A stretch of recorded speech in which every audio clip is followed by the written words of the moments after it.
Welcome to Win the Day from Back to the Bible. I'm your coach, Pastor Nat, and today we will talk about caring for people. How would you describe an ideal pastor? What words or pictures come to mind? Maybe it's caring and compassionate. Maybe it's truthful or powerful. Maybe you describe them as an evangelist or a disciple maker. Maybe you thought of a leader or an administrator. Did you say someone like a nursing mother? I sure did not, and I bet you didn't either. But the Apostle Paul described his pastoral team this way. Here's exactly what Paul said in 1 Thessalonians chapter 2, beginning in verse 7. But we were gentle among you like a nursing mother, taking care of her own children. So being affectionately desirous of you, we were ready to share with you not only the gospel of God, but also our own selves, because you had become very dear to us. In chapter 2, Paul describes the authenticity of their ministry to the Thessalonians. Remember, religion was big business, so it was common to find false teachers who led with flattery and bad motives. Paul says, that's not us, and you know that. And then in verse 7, Paul says, but we were gentle among you, like a nursing mother taking care of her own children.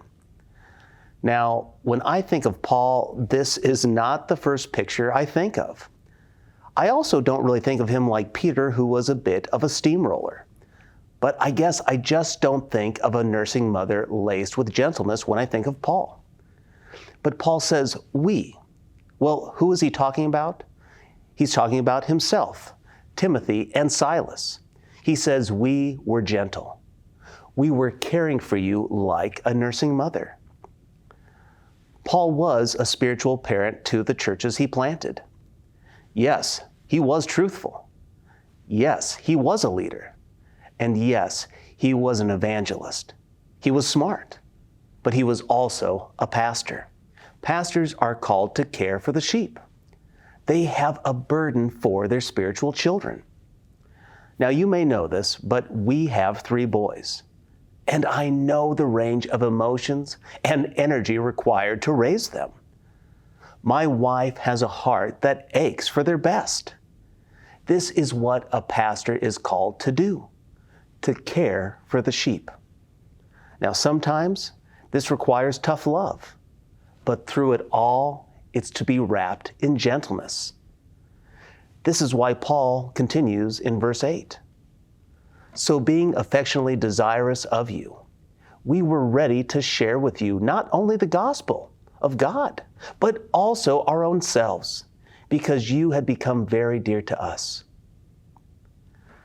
A pastor is someone who invests in the lives of his people, just like a good parent invests their time, their treasure, and their talents into their kids. So too, a pastor will give themselves to the church.